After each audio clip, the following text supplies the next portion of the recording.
Hey, everybody. Welcome back to Starting Over. I'm Camille. And I'm Gretchen. We're so glad that y'all are here. Yeah. It's a Friday night for us. That's right. Our favorite Friday night. Yeah, they asked me this morning at work, what are your plans? So I go, well, every Friday night, we have fun. we're in studio, Camille and I. And last week we shot 3 podcasts. Yeah, we did. We had a good time. We start rolling, we just can't quit. We just can't stop it. But today we want to talk about what's the title? Perspective. I think people and really how important perspective is. Yeah. Yeah, because I think it's easy to, the expression lose perspective, where you actually take yourself down a whole other role of stuff that's maybe not important. Maybe it's not serving you. Maybe it's not even true. Yeah. Well, and in the way of the world, something happens that's maybe damaging, or you watch movies and stuff, and someone goes through a firing, or someone dies, and your perspective about yourself changes. And if you have a perspective about the world that it's not safe or we're not okay, your survival isn't handled, then you don't feel like you can be free to move about. When I've got clients that come in, I check to make sure their survival is handled, because if your survival is not handled, you really don't have freedom to be.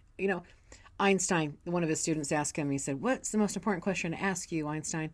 And he said, and he was serious, he said, "Am I safe here?"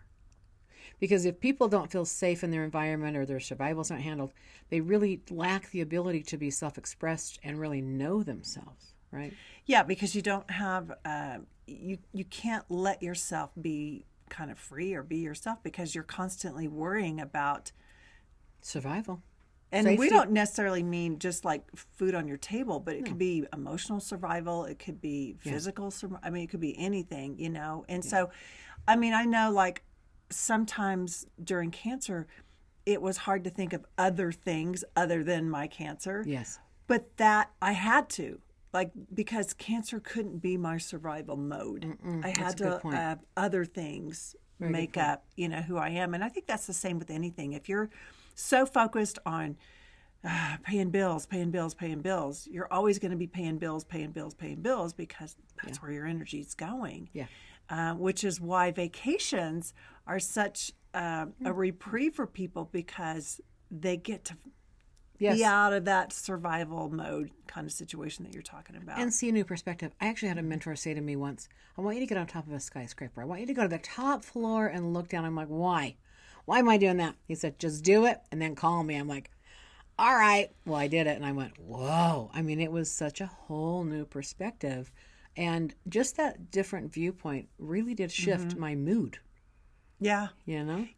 And you hear about this, I know that you've experienced it, and I have too. If you leave our country and you go somewhere else, especially maybe it's a third world country, and just seeing how other people live, or seeing what the environment is like for them, you do get a different perspective. And perspective is actually, y'all, it's a way of growing. Oh, yeah. It's not necessarily a way of showing you, the truth and how horrible things are, but it's a way to kind of put things in a place where you go, okay. And I'm going to refer to my cancer. I could have easily been what was me? I have cancer. I'm probably going to die. What's going to happen to my kids? That could have been my perspective. Right. And that could have been the majority of what I was trying to find, that safety that you're talking about, which, by the way, if you go that route and you do have a deadly disease, you're not going to find your safety, because you're reading on statistics, and you're reading about side effects, and and everybody's telling you how many family members they've had that has died, or you deserve it, or something. And so you have to be able to go okay, but what else is in my life that is a good perspective? What else can I focus on? What else can I? Valid point. When people are going through grief, when someone's passed away, I say to them, okay, here's how you're going to get through this. Because they say, how am I going to get through this? I can't think of anything else. Well, you have to have a schedule. You've got to keep yourself in a routine. You've got to keep yourself going in a way that feels normal, in a way. Because if you live, eat, breathe, sleep, the death or the loss or the illness, that is going to consume you. You're going to be dead before you're dead, And you're not living. No. You're not living. And I think that schedule is really important, because it keeps you in your normalcy. Yeah. And if your normalcy needs to have an adjustment, that's okay. Yeah. That's okay. I think, Camille and I both have never experienced a child of ours dying, and so we certainly cannot say that we can relate to, how those parents are feeling. But I have had a son be paralyzed, and that was really hard. Yeah. Oh, yeah, absolutely. I was worried he was going to take his life because 30 years old, and oh my gosh, right? Nothing going on. And it was overnight. It was snap, boom. I mean, it was, and he's doing better. He's learned how to walk again. He's improving. Mm-hmm. He's not the same as he used to be. Mm-hmm. But I really was concerned for 2 years, like, oh my gosh, is he going to see a future to live into without legs?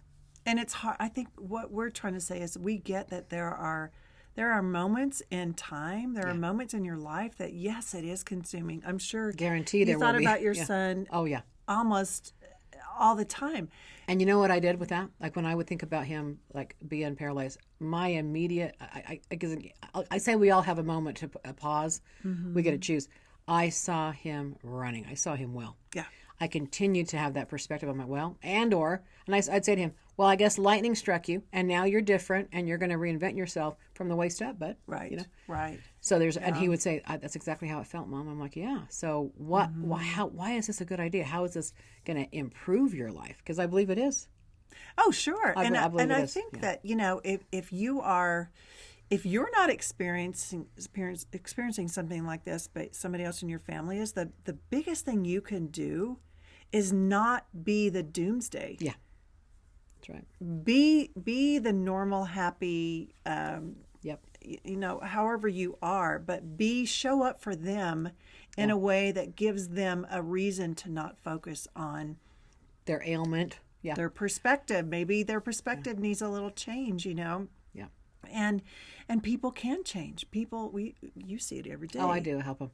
Well, I'll tell you, here's a funny story. I used to date a guy he had recovered from a 30-day coma. He was in a horrible truck rollover, and he basically, it's like he was a stroke victim, and he lost half of his body. Mm-hmm. And then he'd go to the gym, and he would work out as best he could. And, he was a tough guy, and he was a builder before that and everything, amazing human being. But we'd be walking or something, and all of a sudden he'd just fall down. And then he's humiliated, and I'm like, what the? Get up. What are you doing? Get up. You trying to get pity out of me? You ain't going to get pity out of me. And I'd make fun of it. Like I would just be like, instead of just like, no. I did not baby him. I did not. Mm-hmm. And he was so grateful. He said, I love you for that. I mean, this guy, he just loved me because I didn't see him as broken. I didn't see him as fragile and I really do think people do, especially men, do not want to be pitied. So, this is just my own, Camille has the same opinion, but this is my religious beliefs. Like when I was first diagnosed with cancer, immediately what came to my mind was when Jesus healed people, he healed them because he saw them well. Yeah. He didn't feel sorry for them. He didn't see them in their sickness. He already saw them in their wellness and projected it onto them. And so those that had the faith that also went along with that, that's how they were healed. It wasn't a matter of like, you deserve it, but you don't. Right? And so I just took that upon myself. Like, well, if Jesus sees me whole and healthy, then I need to see myself whole and healthy too. Absolutely. Or, you want to see that way with your loved one or friend or whoever is going through something. But let's kind of shift it to, maybe regular life, mm-hmm. Bad relationships, a job, or money issues, life experiences, things like that. Yeah. So the perspective that Camille is talking about is, if you continue that perspective of this always happens to me, your narrative is always like it's always right. Mm-hmm. Then it doesn't matter what the face is, what the job is, where you live. You're going to continue to bring that to you. Yes. So if look at your perspective of yourself, and I deserve this, I deserve that, or how do you see whatever happened to you? How do you see your childhood? If you look at it like, I just had a horrible childhood, it was always wrong. What if that built you? What if whatever's happened to you actually built you? Because I'm exactly who I'm supposed to be because of what I went through in my past. And I don't look at my past and go, I can't hear that song because that reminds me of my ex-cheating husband. And I don't want to limit my world. I don't want to get smaller and smaller. I want my perspective to be, I can hear that. It doesn't affect me. I'm not going to let it affect me. Yeah. I don't let it upset me. And I almost, if I am resistant to something like, it does trigger me, I will go back over that again and again because I don't want that to have power over me. Mm-hmm. I want to look at that and go, Why was that a good thing for me? How has it improved me? I was saying earlier to Gretchen, I've been chubby my whole life, right? And I've had thin moments, fatter moments. But I'm grateful that my body has looked exactly how it's looked because, frankly, it does vet, judgmental people out of my way. And I had to develop myself and I had to develop my intelligence and I had to bring more to the table than just, a pretty body. I had to develop me, Yeah. And I kind of think it's a liability sometimes when you're so good looking and stuff. And I've seen this with some people, they don't have the interior yet. And that's, I think, the hardest to build, frankly. But one of the things when I'm coaching people, and I always say, like, if you're going to strive for something in your life, don't make it an object, make it clarity. Because clarity is truth. Yeah. And when you know your own truth, yeah. Not the truth of what that person did or that person did, and it's like a gossip thing, like the truth of who you are, what you stand for, what you believe in, that is something like that's your greatest investment. Yeah. Because that gives you confidence. When you know your value, when you know your truth, when you know your clarity of who you are and the purpose of why you're here and how important you are and your worthiness, nothing's going to affect you. No weight, no job, no lack of money. You're still fine because you have that perspective of it's okay. Yes. And I am worthy. I am valued. I am valuable. Yeah. Yeah. Absolutely. And I feel like when people go to any sort of counseling, the goal is for them to get clear about who they really are.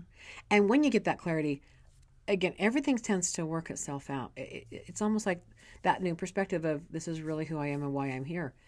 When you come from that space and you're in that clarity moment, your life kind of starts laying itself out for you. And you look at your past and you reframe it so you see it newly. Exactly. You don't let your past dictate your future because you look at it just like you were saying. I can say this too about my cancer. Like it was a time in my life that I actually grew. Yes. It was a time in my life that I'm so happy with. Obviously, my results turned out well, but I'm a better person. Yes. Because I took the time to grow through it.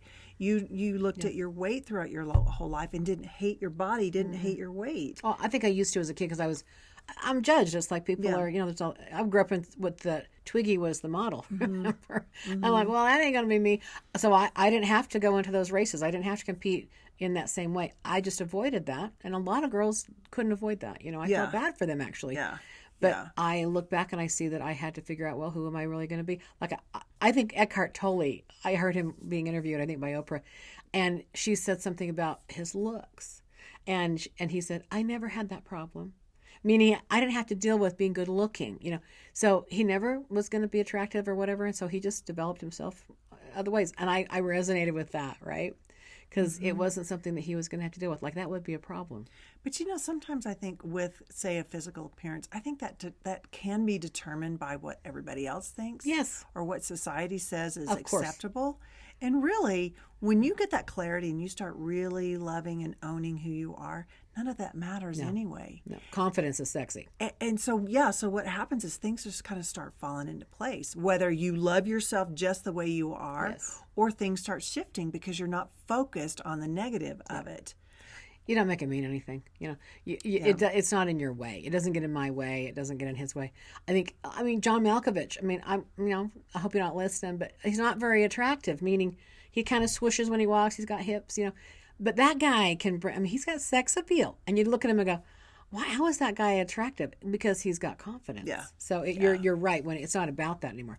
And I think again, as we get older, we do gain a new perspective. We do see ourselves newly, and it doesn't have to upset us, and it doesn't have to matter anymore. And you start loving you for you. And I think for those of you who are in the situation that you are older and you are divorced or widowed, please kind of keep it in check of what is a dateable person. Because I think sometimes when people get single, I'm single, I've been single a long time, you tend to revert back to like the dating era in your 20s when everybody was dating, and you tend to think like that's how you need to be, or that's how you need to look, or that's how you're only going to be accepted, as if you were in that frame and that body and that, and it's like, wait a second, there are plenty of amazing, amazing traits in people at this age. Yeah. Oh, yeah. That you need to feel like I have a lot to offer because I am an amazing person. Well, you're smarter. I mean, I'm a lot more intelligent, more confident now than I ever have been in my life. Shouldn't we all be, y'all? Right. 20s? Yeah, exactly. Right. But that's what I value more than anything now is that connection, that communication, how we come to our topics just synchronistically at the same time. Like there's always this synergy. And I think synergy is happening everywhere with everybody. If you just stop, get connected to yourself and your life. And we always say start over, but it's always reframe yourself. It is. And so think about this week until we meet with you again. Think about this week. What are your perspectives on things? Yeah. Do you want perfection in people, but you don't want it in yourself? Do you want this ideal living situation, but you don't ask of that of yourself? So what is the perspective of you, like you were saying with Einstein, what is your safety? Yeah. What are you safe with? Yes. What do you, and if that means like, wow, I need to really kind of look at some stuff that I'm feeling or that I'm doing. Okay. Just don't stay in it. Yes. Look at it, own it, process it, and move forward and be like, thank you. Yeah. Thank you so much. Because now I'll know that I'll never go back there again because I have clarity, because I know more. And to get more clear, I think you could actually, I always draw a line down the middle of the paper and I ask question, what, with, like she said, what is my perspective about this? But why did whatever happen to me for me? Like I've always said it happened to me. Well, what if that was something that was designed to bless me and build me? Mm-hmm. So if you look at your past and you say, oh, that's terrible, I went through awful. Hold on, what if this was done for your highest good? And so if you could actually say, how has this experience blessed me? How has it built me? Yeah. And in that perspective, we'd love to hear your comments about that. Email us, send a message. We want to know if that perspective can shift for you. Because until it does, you're going to be stuck. You're going to stay in the same. And you know what? And you always say things are not happening to you, right? It's not an attack. No. It's not like you're punished. It's life. Yeah. And what do you take from it? Yeah. What do you take from it, and what can you look on it now and have a sense of gratitude? Like, I learned. Yeah. Maybe my circumstances are different. You hear people all the time. They're like, I had $2 in my checking account, but I decided this is what I wanted to do, and now they're happier than ever, and they're billionaires or whatever that might be. But it didn't.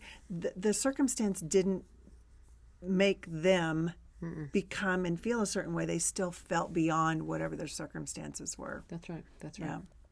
Well, we appreciate you guys being here. We loved having this time with you. If you'd like to have any one-on-one sessions with Camille and I, or if you'd like to book us for corporate trainings or corporate speakings, we certainly would love to do that. Just send us a message here. Have a good day, everybody. We'll see you next time. Bye.